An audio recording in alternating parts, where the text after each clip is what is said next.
Welcome to SLEERICKETS, a podcast about poetry and other intractable problems. We have some intractable problems for you today, my friend. Chiefly among them, how do you pronounce Louise Glick? Some of us say Gluck. You know, some of us say Gluck. We're people too. I went to Jonathan and Matthew with the idea of talking about why modern American poetry blurbs, aka marketing copy, is so hyperbolic and tortured to the point of not really being language anymore.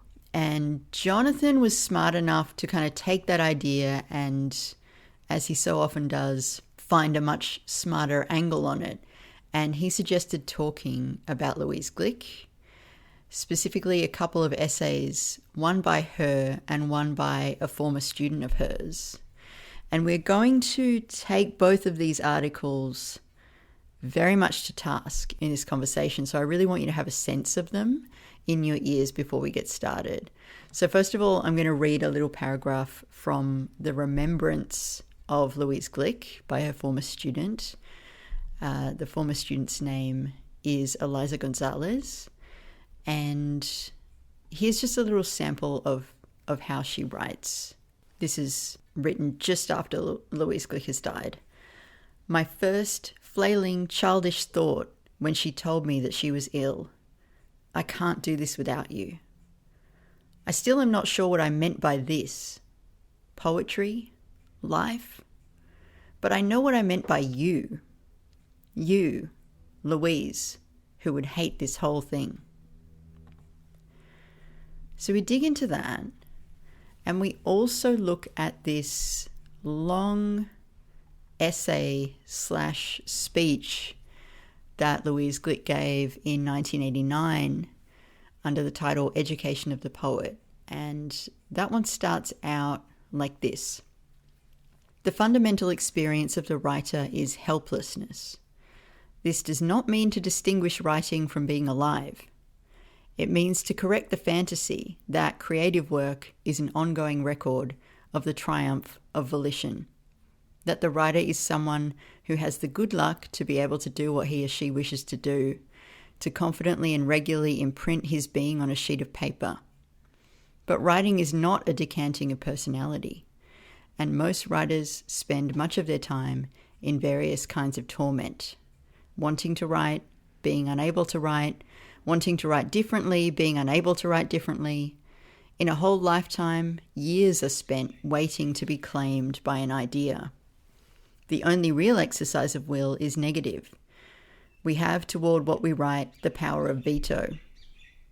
If you tuned out a bit while I was reading that, I fully forgive you. It's hard, especially when you're just listening to it. But I just wanted you to have a little bit of a sense of what we're dealing with.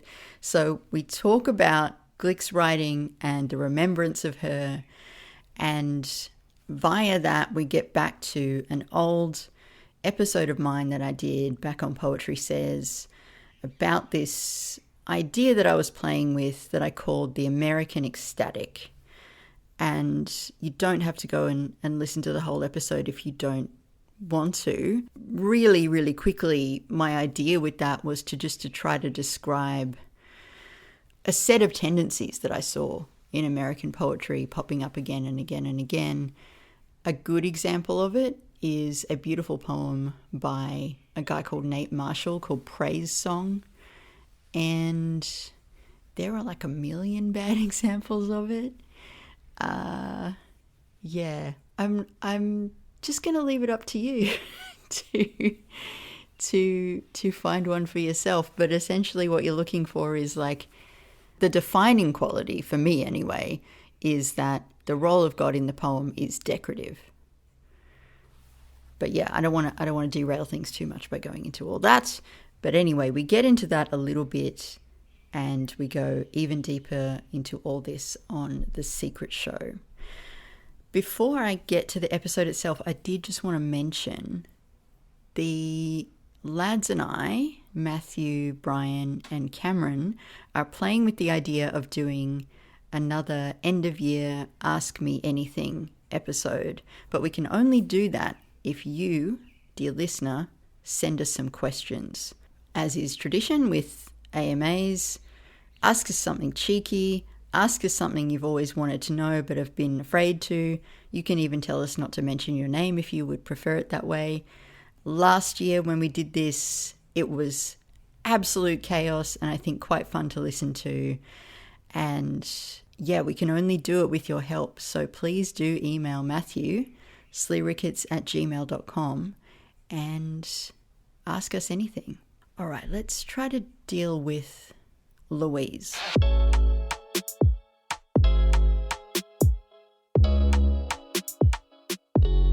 How'd you say you're doing? I didn't hear the first time. Sorry. It's not even worth going into. Oh no. How are you? I'm okay. Uh, Decent amount of student and parent related nonsense, including a couple of AI written essays from 10th graders, but otherwise things are good. Nice. You're very rugged up out there. I like that expression. Yes, I even have an electric blanket on.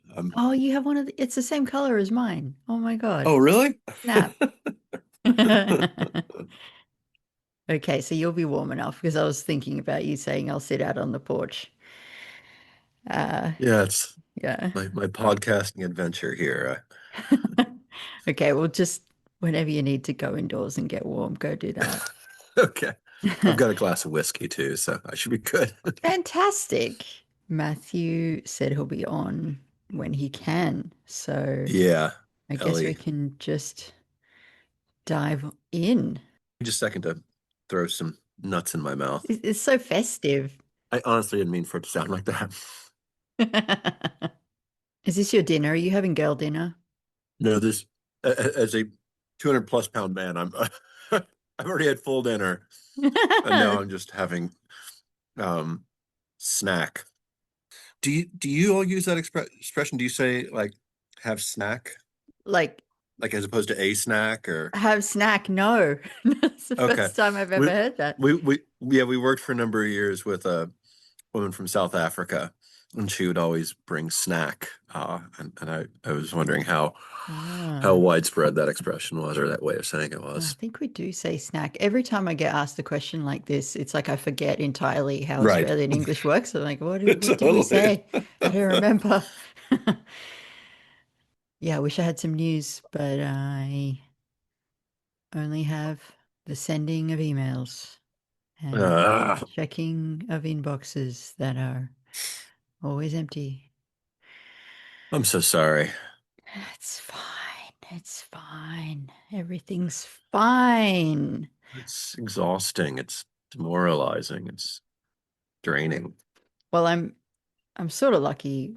I mean, I wish this wasn't happening as well, but my closest friend here is going through the exact same thing. So we were just on the phone to each other earlier, just being like, I can't like I keep trying to write because they're a writer too, a Hmm. screenwriter, and we're both Wow. like, this would be such a perfect opportunity to like really knuckle down, you know. Hmm. But neither of us can put down the worry long enough to actually focus. Yeah. Like Um, if you had work and like then somebody gave you a sabbatical, it would exactly. feel entirely this it would feel entirely different. But Yeah. Yeah. And Tom last night was like, well, why can't you just give yourself a bit of a break? You know, like you've been working so hard at it, like just give yourself a day off or a week off. And I'm like, yeah, but like obviously that's the right thing to do, and you're right. But I just feel so embarrassed and ashamed. mm, And I want more than anything, I want that feeling to go away. So I don't care if yeah. I spend 6 hours looking at job websites. If it means that I get to get that feeling to go away, then I'll do it. Hmm. So, Totally. yeah. But yes, there are like a couple of really big prizes coming up that I should be writing towards. And I'm trying to do like a little bit each day, but I would say it's all coming out a little bit 2D at the moment. Mm. Well, if it's at any point useful to share something, I'm always eager to see what you're doing. So, Thank you. Yeah. of course. You know, I never read any Louise Glück before. Yeah. This was like such a good exercise for me because I read four articles and then I read like maybe five or six of her poems. Hmm. And so now I'm an expert. So ask me anything. Yes. Indeed. Yeah, she was hugely important for me. And it's like she didn't stop being important to me, like, but I just like there was a point where she put out a book or two that I didn't really like, and then I just got busy with other things and I just fell behind, and then I started feeling behind. But like for a while, like I would read everything she wrote. I really love a lot of her writing. Well, can you then give us a little précis of who she was and her story, just for people like myself who've never really dealt with her before? I mean, I can try. It won't be good. Um, uh, she, Jesus Christ. Well, I know some biographical details. I know she was born Okay. in 43, she died in 2023. She was the 2020 Nobel laureate in literature. Hmm. She taught at Yale and Stanford, and she's put out something like 14 collections, standalone collections, not Hmm. including the essays and selecteds and all that kind of thing. Yeah, and I think, one of the things that comes out in the essay that I sent you is she has a very severe relationship to poetry. Yeah, God, yeah. That that I think comes out of a very severe relationship to life and even to her own existence. When she became like a person who was known as a poet, and I use that phrasing deliberately because she has this great line in the essay that I sent you. She says, I use the word writer deliberately. Poet must be used cautiously. It names an aspiration, not an occupation. In other words, not a noun for a passport. But she was singled out pretty early. She had studied with Stanley Kunitz for a long time. She didn't go to college. As she describes it in this essay, she went into psychotherapy instead. But she studied with somebody else whose name didn't mean anything to me, to be honest with you, and studied with Kunitz for a long time. And she kind of arrived already mentored, but she had a very particular relationship to her own writing, and she would go years without writing. And she's very adamant that she doesn't mean like without writing well or without, she means without writing. And so she would finish a book and she would kind of swear off some aspect of that book. She would say she'd found some tendency, some tick. And I think there was something terrifying to her about being finished, about being fully identified, even as there was also a tendency, especially earlier on, to kind of write in stone. So she would kind of swear off something about her writing to say, okay, you can't. I think one of the books it was like you don't use any contractions, so you have to use contractions everywhere next time or something like that. And then she would just go fallow with, as she describes it, no confidence that she would ever write again. And then finally, there would be some relatively brief flourishing, it seems like. In one of these essays or interviews, she says that her books were written quickly. And she says, by quickly, I mean in 6 to 8 weeks, sometimes a Yeah. bit longer. But she was a very severe thinker in many ways. I got to meet her once. She had come out to the grad school program where I was studying, and I had managed to say something she liked about a writer she was thinking about. And independently, I had an opportunity to just interview a writer for a publication. And so I got in touch with her and said, "Would you do this?" Well, I don't really give interviews, but if you want to put together some questions, you can kind of call me and leave some questions on my answer machine. I'll get back to you if I'm interested. And like so I called up fucking Louise Glick, I was like 25 at the time, and started talking into her answer machine with these like questions written out, and she liked them, or at least she was intrigued by them, and she picked up the phone. And so I went out from California to Boston, and she was incredibly gracious. Like before we did the interview, she insisted on like taking me out to her garden and showing me all the different plants, and like it was just very warm and very welcoming. but she was also very intense. And like I think she couldn't stand anything that felt like bullshit to her. I think the achievement in some ways of her poems, because the intensity and exactingness and severity are such givens, the achievement is that the poems feel, at least to me, very alive and very alert and very mobile within those things. But she often writes from on high and she speaks from on high, which I often find very appealing. I know that's a kind of thing that's often off-putting, for instance, for Matthew. But I'm very taken with what's implicit in her persona, with the kind of stakes that are established by her persona, even though like oftentimes she's articulating a relationship to the world that feels not only like unachievable to me, but like something that I wouldn't even be willing to try for. I find it very kind of bracing and exciting and even heartening to sort of be in the presence of those stakes. So, what do you mean by on high? Do you mean like the persona knows everything and is, Yeah, there's yeah, an okay. extraordinary confidence and authority. Even even about doubt, she's incredibly authoritative. You know, even about her own uncertainty, she's very authoritative. Okay. Are there particular poems that you're thinking of? Like, are there poems that we should read to get a sense of this? Or, Yeah, I mean, probably like it really has been a long time since I've spent much time with her poems. I will say the book that I read first that just I was so taken by was Wild Iris. And then I think maybe the one after that was Vita Nova, and I remember really that one was very important to me as well. I haven't read a lot of the more recent books, and so I've just seen individual poems here and there. But I'm sure like I could go through and flip and try and find some, but like off the top of my head, I don't have useful recommendations. no, that's okay. I just was wondering if there's like, she has the poem, like the one that everybody knows, but it sounds like it's more, She probably does, but I'm not I'm not sure what it would be. okay. Just trying to think, because there's a question I want to ask here, but I want Matthew to be on the line before I Yeah. ask it.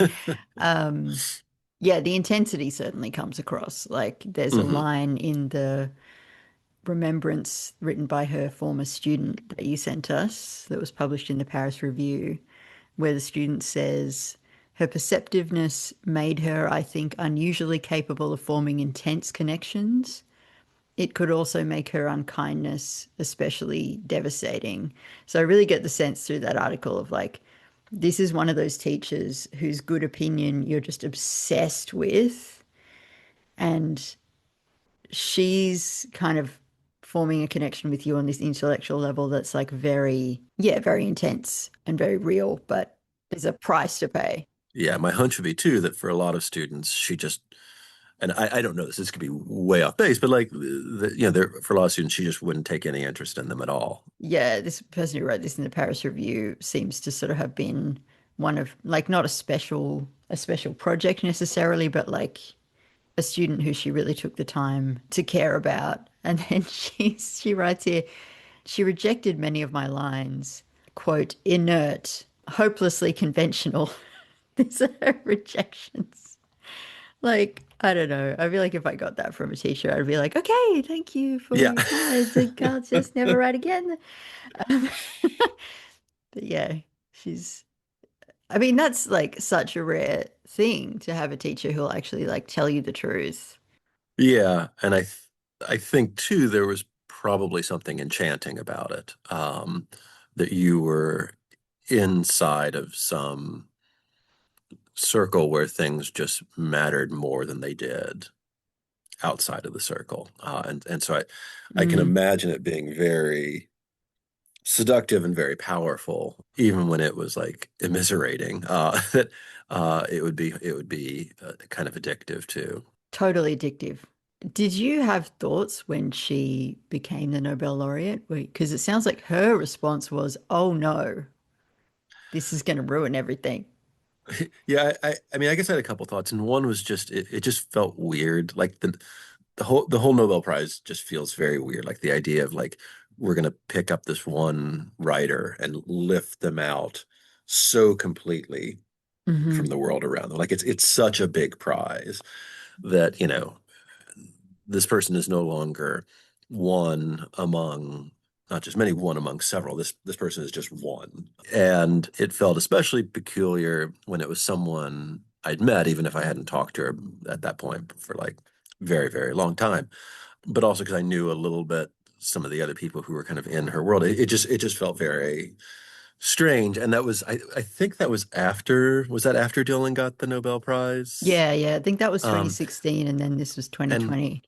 Yeah, and like the silliness of the Dylan thing was still with me. Like not the silliness of treating his songs as literature, which I don't have any strong feelings about, but just the kind of air of desperation that I sensed in that, like where they were like trying to borrow his fame by taking their what feels like a spotlight in the literary world, but feels like a flashlight in the world of like pop music stardom, and they were trying to shine it,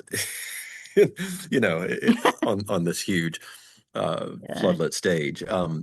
So the prize had already come to seem just kind of weird to me.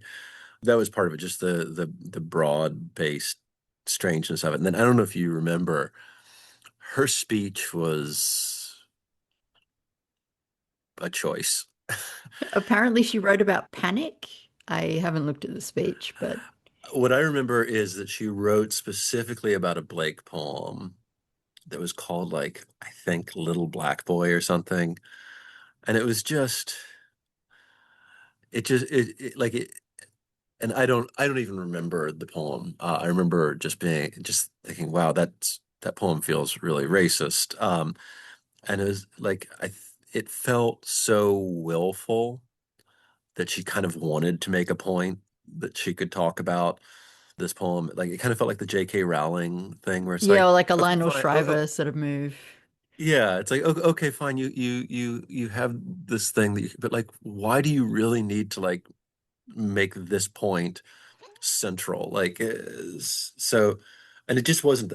To me, it didn't seem like a very interesting poem to begin with. So that just further complicated the strangeness of it, or added to the strangeness of it. That she just seemed to kind of go out of her way to be a little bit of a dick in that moment. Which is so sort of seems so counter to her character, which seems very cautious and worried and reserved and I think she probably had something of what some people I know have, where, and that I have in a different way, but like, Matthew's thing, like, don't piss on my leg and tell me it's raining. Like, I think she was one of the people who, like, if she felt like she couldn't say something that was true, it would just be like infuriating to her. Like to not only to accept things that were true, but to not say something true. I think, there's so much in that essay about how intolerable it was for her to have anybody finish her sentences when she was a kid. I think it was probably intolerable to her as well to have an idea that seemed true, and that no one was saying, no one would acknowledge. I suspect yeah. that it was like that just like felt explosive inside of her. She had to say it. Hey, Matthew. Hey, Hey man, sorry, I was a little late. There's something like comical, but it's, like, it's hard to confess like how disheartening it is to have like never-ending bedtimes. like like it's bedtime. Oh, finally got the kids down. Oh, it's bedtime again. Oh, it's the other one's bedtime again. It's third bedtime for this one. Just because it's like yeah, it's totally like there's no dignity in it, but there's also this sort of like there's something terribly Sisyphean about like, whew, finally got everything done for the oh god damn it, I love you. Okay, let's know there's not a spider. All right. I fear I was trying to think the last time the three of us talked was that when we talked about the Hemingway Yeah. business. My fear is that I will be the other end of that. Like of that in that go round, you two were more cynical, and I was the great defender of Hemingway. I fear this. My role in this conversation is the designated asshole, because boy, reading these two articles really brought out the asshole in me. I Yeah, mean, your role is you know. your role is always designated asshole, but Right. Just I will sometimes I say, for fulfill the my record, like, duties more yeah, satisfactorily than others. yeah, I will say I didn't like I Alice and I have been talking about Glick, and she was very important to me, but I didn't share these things so much as a model of like right thinking or even great writing, but more in response to Alice's question about how we get locked into certain ways of making poetry sound important. And so I thought these might create some interesting facets in that these seem to me, and she seems to me, to be a holdover from another way that people have tried to make poetry feel important. For me, her version is more enticing because of some of my biases. But I think these things are in that same kind of never-ending story of people trying to find some way to explain and dignify theirs and others' poetry. I re-listened to the American Ecstatic, the late Poetry Says episode. Same. That it is so good. It is really, like, if you are religious and write poetry, you should read it. If you are not religious and write poetry, you should read it. If you feel like your poems are like not fashionable, you should read or listen to it. Listen, and then if you even if you think like, oh, I'm kind of people kind of are into the kind of poems I write, you should definitely listen to it, because it's so revealing about certain tendencies in American poetry.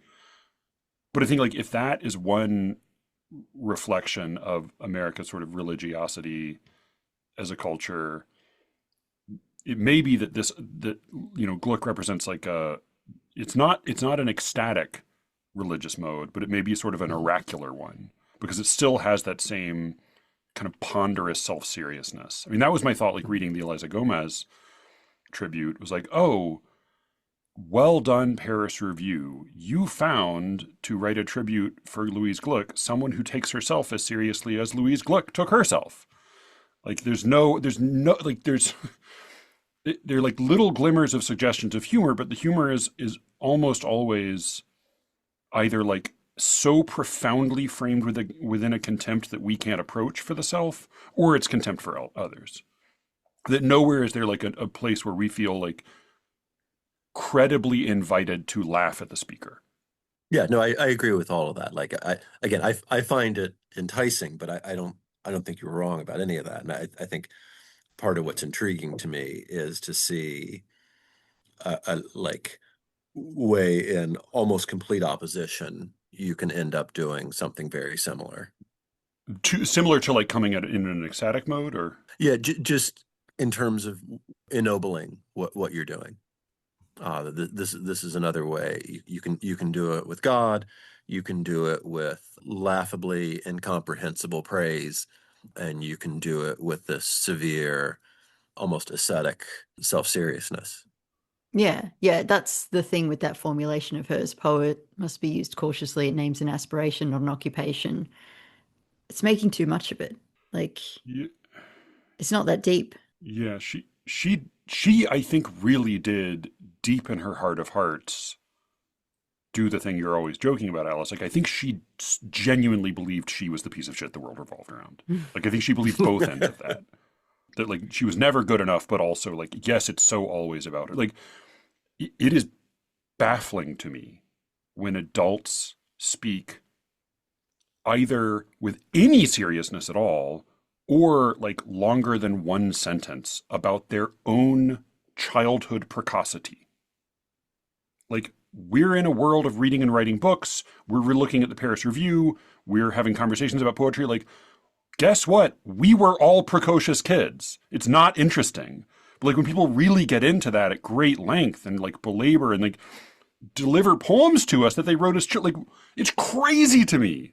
It is completely baffling. I don't understand it at all. It is the most like boring, obnoxious thing in the world, and it feels so embarrassing.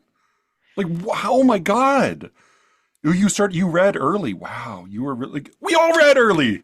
Like, fucking, what is this? So I want to ask you guys about that. Sorry. No, no, don't apologize. I want to ask you guys about that formulation there. And then like so there's this other paragraph in that article, which is a lecture of hers that she gave in 1989 called Education of the Poet. And in that she says, it's very strange to want so much what cannot be achieved in life. The high jumper knows at the instant after performance how high he has been. His achievement can be measured both immediately and with precision. But for those of us attempting dialogue with the great dead, it isn't a matter of waiting. The judgment we wait for is made by the unborn. We can never in our lifetimes know it. I think a lot of that is true. She might be kind of, again, making a bit of a meal of it.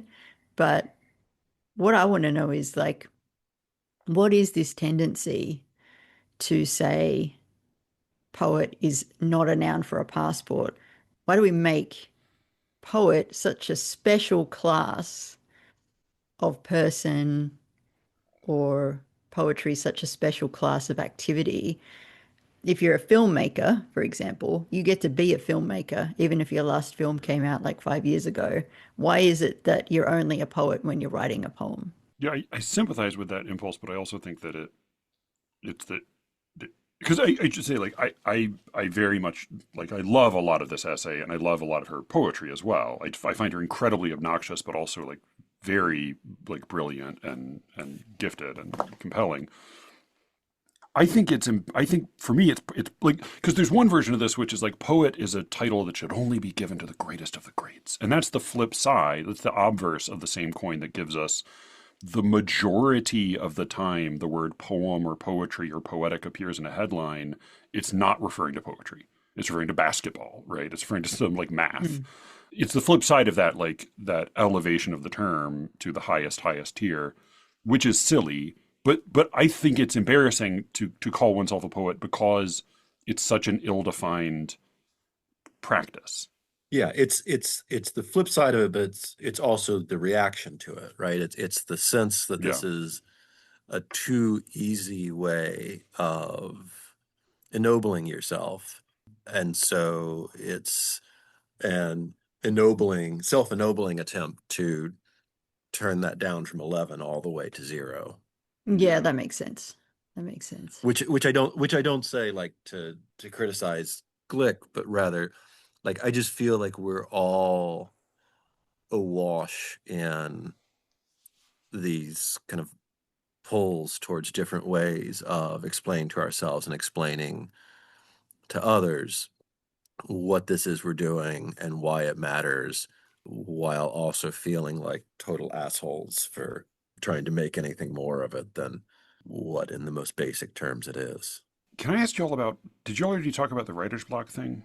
No, So not yet. she talks about, she sort of dismisses the term writer's block, but she also, what she's describing is, I mean, I don't know what you want to call it, but she's talking about not writing despite wanting to write and not Does she writing dismiss at the term all. or just say that she feels She doesn't like uncomfortable something with it? about it. Yeah, I thought it was more, it was like a thing that she was in, but she felt queasy naming it because like she's so afraid of being Yeah, I came to mistrust the common. premise behind the term. Yeah, but you know, she does say like, but this is the thing I was experiencing, and she experiences Mhm. it a lot. And I mean, I do. There again, like there are these great lines in here that I touched a nerve for me. She says, in practical terms, this means that the writer who means to outlive the useful rages and despairs of youth must somehow learn to endure the desert. But her interpretation of that seems to be the desert meaning that there are no poems Yeah. versus the desert of like there is no inspiration or there is no encouragement or there's no reward for writing poems or this like I don't again this may be just my sheer assholishness, but as sympathetic as I am to so much of her description of being a poet, I especially like when she makes fun of the whole idea that like you're supposed to be like the sign that you're a poet is that you love language, and this the deadly sentence is the poet is supposed to be the person who can't get enough of words like incarnadine, which like I totally am with her. Like I don't that's not my way into poetry at all. I'm with her on so much of this, but I don't understand the writer's block thing. I really, really don't. And it's not because I don't understand not being inspired, and it's not because I don't understand like being too busy to write. Both of those things are perfectly real. But like if the concern is really like you're not producing any words, like you can choose to produce words. You just have to be able to what you have to learn to tolerate is writing badly and continuing to write and continuing to try seriously. Beyond that, I just don't get it. What is all but explicit in this article is that this is a religious practice or a quasi-religious practice for her, and religious in the sense of like a monastic discipline. And while like I know that the monk is going to go through the hours each day regardless, Yeah. I think for her there was in order to maintain whatever illusion or reality of purpose came from that, I think it was intolerable or dangerous or something to, metaphorically speaking, to pray when she couldn't feel God. This is really, I think she's not a monk and she's not a priestess. She's an oracle, or she sees herself as an oracle. Mhm. And unless she's performing the oracular function, Right. like the god is speaking through her, she can't tolerate. She's honestly, I mean, I think what it is she's too vain to write unless she feels inspired. And maybe the unspoken thing there too is your point about reward. Like the sense you get from reading her is that this is a poet who will channel something and she will wait until she has something to channel. But the question of where that poem will go is like a foregone conclusion. It'll go into a book, which will be published, and it will be greatly praised and rewarded. So that's not a problem. She has no issue with the end of the process. Right. Yeah. And that's part of what I wonder about, because she did like, and I know like she's has a drama of her own life and believes it, and I don't not really interested in like analyzing her life, but she was very successful very early on. And like, her first book came out at 25. It was published with like a significant press that was mostly publishing classics. It was praised by like people across the country, including Robert Hass. 2 years later, she was teaching, in a prestigious school. Like she there are people who maybe are slightly more frictionlessly anointed, but not many. And that makes me wonder about her definition of desert. So I agree with all that. One way of thinking about this, though, is that this is maybe what allows her not to get so swept up in that she just descends into like tenure and self-imitation. This is what allows her to go on changing and staying alive as a writer, is to keep some part of herself in a desert that's real or imaginary.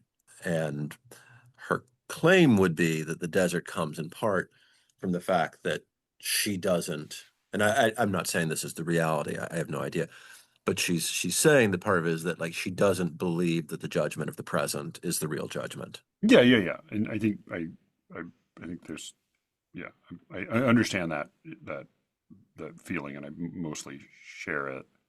But yeah, I mean, I like, I guess like to the claim that her approach is religious, I would just say like, if I like joked like as a reader of poetry, I'm a woman. As like a writer of poetry, I feel like I don't know, I'm like an ancient Hebrew or like a Hindu, like sacrifices at the altar every day. Show up, do the thing. It's boring. You pour the milk for the god. You collect the oranges. You sweep up the temple. Like you just do the boring work every day, and very occasionally there's a miracle. And like it's humble. It's like, and it's boring, and mostly it's kind of scut work. But that's really, like, to me, that's religiosity. I think, like, yeah, I think it's I don't know. I mean, she she was the poet she was, and she produced the poem she produced. So maybe it works out all right in her case. But yeah, she was. It's not the only way to be religious as a poet, I would say. Well, the way that she puts it is in a whole lifetime, years are spent waiting to be claimed by an idea. And I don't think any of us would do that No, because it would just seem like, well, great. So you really aren't a poet anymore. Like, I'm not, at a certain point, you're not actually waiting to be claimed by an idea. You've stopped writing. right. And unless you are in that sort of position that she was in, I think the belief of the word, like, she doesn't credit the world's recognition, but like, boy, it is remarkable how quickly the disbelief of the world will sand away any inclination you have to write if you're not keeping up with your writing. Yeah, God, yeah. Like, you know, it is very easy to be made to feel not a poet when you're not constantly being made to feel like a poet. Yeah, it's like the praise or the success, whatever form that comes in, counts for zero point 0.5 and the opposite counts for like -10 every time. Yeah, I mean, I again, like, I agree with so much of what she says, but the fundamental experience of the writer is helplessness. I mean, this is what's bizarre about this essay, is that what this essay really is, and it has lines in it I love. I read to feel addressed. I loved that. I love that. And like, to me, it's like, she says, you know, it's a little bit potato, but for it's like, it may be potato, but it's, for me, it's really a hard line. Like, if I don't feel it, like, if I don't feel like somebody is speaking to any, like, if they're not really speaking with the intention of anybody hearing, it's very hard for me even to follow, let alone like what I'm reading. So I'm totally with her there. But it did seem like this was, as a whole, like, her she was writing an essay about what it's like what the education of the poet is. And unless she meant education of the poet the way Henry James meant portrait of the lady, or like portrait of the artist, which maybe she did, though she keeps talking about the writer and the poet and poets throughout, this is just her experience. And it seems like it's very idiosyncratic. Like, I'm not sure what one ought to take from this. Yeah, so it does say at the end that this is from the annual Education of the Poet lecture at the Guggenheim Museum. So Which is crazy. Does that still think, exist? That's a crazy thing to exist. right? Yeah, but I'm just saying, like, that title comes from somewhere. It's not her. But then that makes, like, that, in a way, that makes it even more audacious for her to do this cameo self-portrait, you know, like. But yeah, again, I think she seems to think this is very normal and natural. Like, it's a little bit the way, like, when Geoffrey Hill will talk about, like, somewhere out there is a real poet who is my equal, and she may not be at this lecture. Like, then he describes her psyche, and you feel like, no, she's not fucking insane like you, man. Like, she's insane in her own way. Like, she's not. You're describing yourself. Yeah, and Gonzalez talks in the profile or recollection or remembrance about her kind of naming Gonzalez as a real poet, and the idea that there was like a very clear binary, and on the one side of that binary were only like a few dots. Yeah, And boy, again, boy. like the way Glick and the way Gonzalez executes that, I find bracing. I like there's a sense for me that there is something there. You know, I can live inside of those stakes for a little while, even if I'm not going to live them out in my own life and writing. And it makes, at least for a little while, writing and reading more interesting for me. I totally get why it's completely exasperating for others, but I do find it exciting. You sent through this page from an essay that she wrote in a book called The Idea of Courage. Mhm. Is there a particular line from that page that you want to talk about? Because there's a Yeah, lot here we could kind of jump on. I was curious. Yeah, I mean, I think, you know, I was picking these things out in response to sort of your initial question, which we should maybe kind of get to. But I think what she's doing here is, this first sentence, occasionally, discreetly, a new encomium, am I pronouncing that correctly? A new encomium introduces itself into the critical vocabulary. And she goes, it's basically an essay about how silly it is for people in a country like the US to describe writing poetry as courageous. Which she's right about. She's right. Yeah, right. What I thought was applicable to what we're talking about, or what we're going to talk about, is both the sense that like these waves of nonsense just keep coming. They're not. It's not like we're being hit by the first crest of nonsense now, but also again that figuring of herself as the person who is courageous enough to go naked and not wear the mantle of courage, which again, I think we're all doing that in various ways. I don't mean that as a diss on her, but like we're all trying to find a version of ourselves as writers that we can feel not ridiculous about. Yeah. Hell yeah. I'm just trying to, like, if we look at the Gonzalez and the Glick as they're writing about poetry with a deep self-seriousness, and it seems rooted not in religion, but in in a way, it's religiosity without God. This is one silly, overly weighty way in which people write foolishly about poetry. And it's a version of the thing she's mocking when she says writing poetry in the U.S. is not courageous, right? It's another. It's not called, like they're not calling it courageous, but they're calling it plenty of other things. And I mean, they did even like Gonzalez's description of the two of them sitting in the car. I had to laugh at. In a labyrinthine antique store, we sat for a couple hours in a matched pair of damask armchairs, discussing the history of our relationships with beauty in people, in objects, in the world. What are you fucking what? And then you're reporting this? It felt like shockingly self-serious, but also not out of keeping with the way that people often talk about poetry publicly. I align this mode of self-seriousness with what I think of as like poetry voice classic, or poetry voice like like the late 90s, and the noughts, right? Which I think is very out of fashion now. Like I think I really hear it very, very little, if at all, anymore. So I just have to admit, I read that same passage and I was like, that would be unbearable for me. But also, I wish I were the kind of person who could do that. I wish I were the kind of person who could have that kind of life. I couldn't do it, but yeah. Well, no, but maybe, my laughing at it may have meant something different than it meant to me. What is the thing you wish for there? I wish to be the kind of person who could sit down in a strange and magnificent setting and just have an elevated and profound conversation while people move around me, completely oblivious to it for hours at a time. This is like the Order of the Third Bird, which you also kind of have an interest in. Which I also found impossible and yet worth coveting. See, that's funny because I read it almost totally the other way around. Because like I definitely do that and have done that, and like, I wrote an essay about being friends with Ryan, and I talked about I mentioned it in a way that my whole point in mentioning it was to make fun of us, and I hoped it was funny the way I wrote about it, but like. We would have these like shouting matches over Scansion in the out on Mount Royal in Baltimore in the middle of the night. And like when I read Lorraine Hansberry's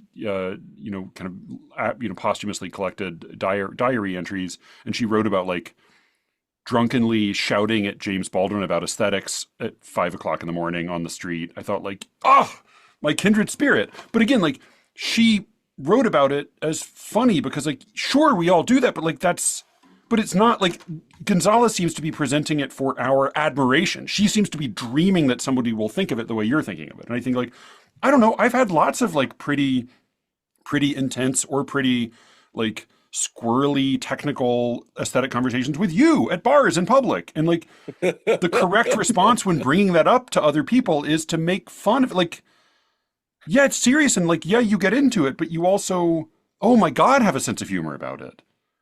Like this to me feels like the whole essay is some sort of like Ivy League-ified humble brag. I'll say one more thing in her defense. Like, also her friend and mentor just died. Yeah, that's terrible. But also, your friend and mentor is a writer. And if you're going to write, like if your friend and Okay. mentor wrote and this were a transcript of you learning about it, then like all bets are off, Fair feel enough. your feelings. But like, it is your job when somebody dies and you are a writer, if you are called on to speak in public, it is your job to do it well and not to be sentimental about it. Like, I was blown away by my cousin who is, I think because I mean, honestly, it's probably partly misogyny, but like she was always very, very quiet. Her older brother is sort of a brilliant, but like troubled autist. Her younger brother is like a quiet musical prodigy. She was just like a very quiet, pretty blonde girl. And so I didn't ever assume there was like a great mind there. I read a story of hers, a few years ago, and I thought like, oh, this is actually remarkably well done. Like, this is quite good. But then she gave the eulogy at her father's funeral, and it was fucking great. And part of what was great, because he was also a writer, part of what was great about it is that it was really funny, and it conveyed a sense of who he was while allowing us to enjoy his foibles and like her, like her perspective as a daughter who adored him, but who also saw him as being very human. And to me, like, that is your job. You're a writer. Like, this is your moment, Eliza Gonzalez. You don't get to be sentimental. Other people who are not writers get to be sentimental in this moment. That's my thought. Jonathan's losing. Jonathan but is he's not also- scandalized. He's laughing, but he's muted. In fairness to me. I mean, he is scandalized, but Sorry, he's scandalized and laughing. Yeah, he muted his laughter out of taste. like the fact that you have to keep turning it into a direct address. You have to make sure this is as personal attack as possible. It's like, come on, man. Sorry, Eliza Gonzalez. I have read other things you've written, and I think that you seem very smart and very thoughtful. And I will definitely read other things I see of yours in the future. But I hated this. I hope she's turned this off by now. Oh, I can't imagine she would listen. Why would she listen to this? Dear Eliza Gonzalez. Because she heard that someone kept talking Alice, to her. misspell her name in the show notes so she can't Google herself. Yeah, that happened to me in the American Ecstatic. Like, the next day I heard from one of the poets who I took on, and No, like in not my happy. mind, the place she held in my mind and still holds is like, oh, like this person seems really smart and interesting, and I've seen good things from her, and she's been affiliated with people I'm interested in. So, yeah, that place is not slipped, but like, yeah, again, Eliza Gonzalez has clearly learned what Louise Glick never learned, which is like you have to tolerate your own capacity to write badly, and like that's the desert you live through. We all write badly. We just don't all have the chance to do it in the pages of the Bears Review. So I want to try to move to this question of seriousness, Sorry. if I can. I mean, I don't have to. Christ. We could talk No, about it. please get this off this. Self-seriousness. I think there's actually a link to about the direct address. Like, if you can include humor, chances are you are talking directly to your reader. You're trying to make a specific person or an idea of a person laugh. So that's going to help. That's going to mean that you actually care. But the opposite of that, I think, is this particular way of talking about poetry that seems to come up more in the US than elsewhere, probably not exclusively in the US. And so the example I'm going to use is the introduction, a little excerpt from the introduction to Jory Graham's.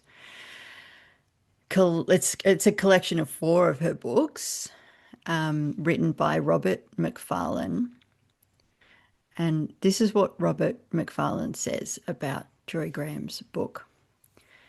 This glittering, teeming Anthropocene journal is rife with hope and raw with loss, lush and sparse, hard to pass, and hugely powerful to experience.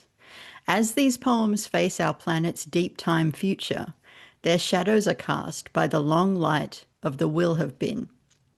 Made of more durable materials than granite and concrete, their tasks are of record as well as of warning, to preserve what it felt like to be human in these accelerated years when, quote, the future takes shape too quickly.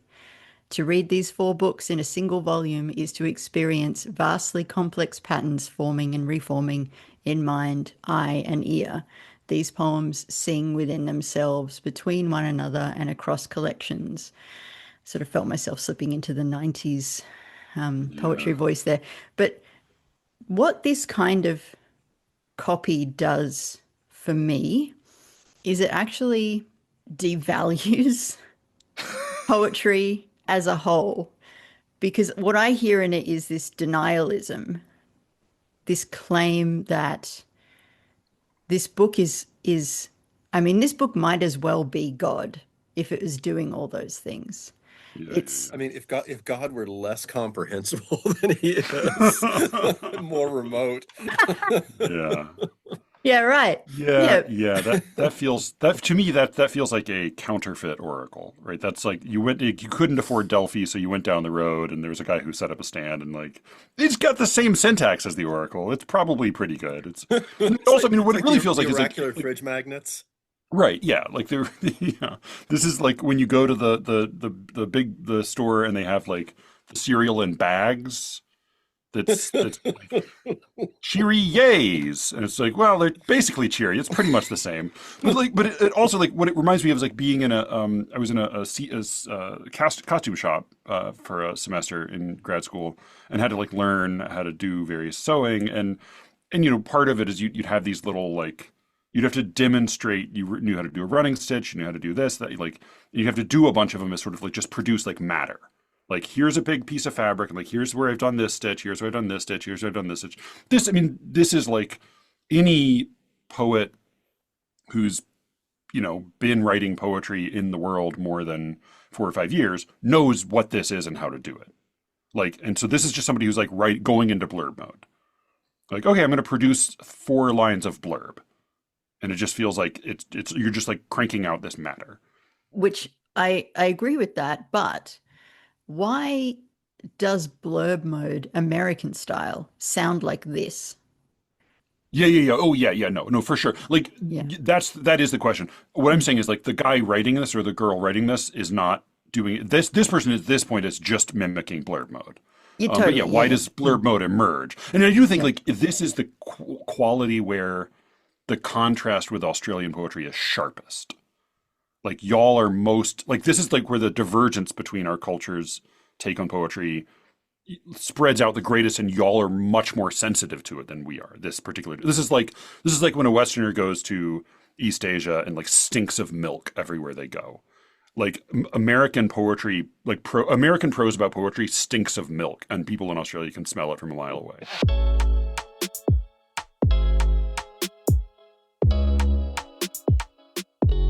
So in the second half of this conversation over on The Secret Show, SLEERICKETS.substack.com, sign up for a week for free. It is very cheap after that. We get into this very difficult, intractable problem of the way that people write about poetry, the way that people describe poetry, particularly when they're blurbing. And this morning, Jonathan sent Matthew and I just a beautiful example of this, kind of writing. I'm not going to name the poet or the book, but I am going to name and shame the person who wrote the blurb, Diane Seuss.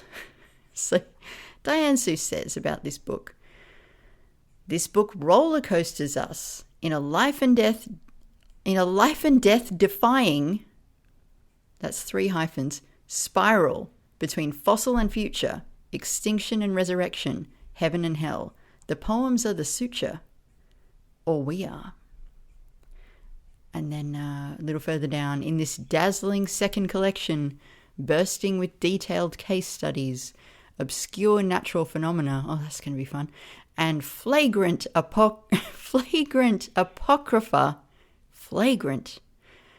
name of poets, poems, calculate the debilitating and contorting costs of survival. Doesn't that sound like fun? Like, doesn't that sound like just a great time?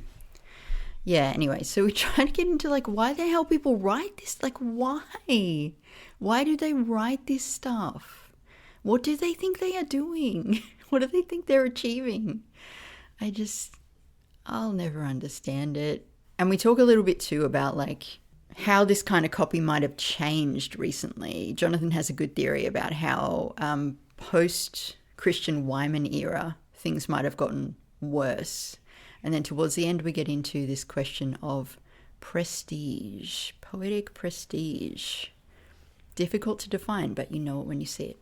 So do send us questions for the AMA. I really want to do it, so please send questions because we can't do it otherwise. And also, if you have been considering sending us a poem for Listener Crit, if you are signed up for the secret show and you would like a poem of yours critiqued on air anonymously, if you're on the fence, just do it. Just do it. It'll be great. Matthew sent me a couple of emails from the people who've done it recently and they all seem really happy. Like, nobody seems to have had to go into therapy at all. So I think it's win-win. And also it helps me. So do it for me. I like listening to those episodes. I learn a lot. I did just want to say too before I go, I know I've been complaining a lot on this because, okay, I used to make a podcast and it was very therapeutic for me. And then I stopped making a podcast and I started helping Matthew out a little bit more with this show. And then I guess I started using this show as my therapeutic outlet. And I'm sorry for that. And I have been struggling with job hunting for a long fucking time now. But I did just want to say, first of all, my life's fucking great. There's nothing wrong with me. I'm okay. While I was putting this episode together, I got an email saying that I have an interview on Monday. I don't really want the job, but hey, I got an interview. And also, like, everyone around me who I'm close to is in this exact holding, not this exact holding pattern, but is in a holding pattern.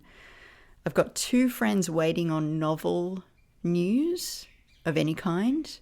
I've got 1 friend waiting to hear whether they can get any kind of help from welfare because their company got liquidated.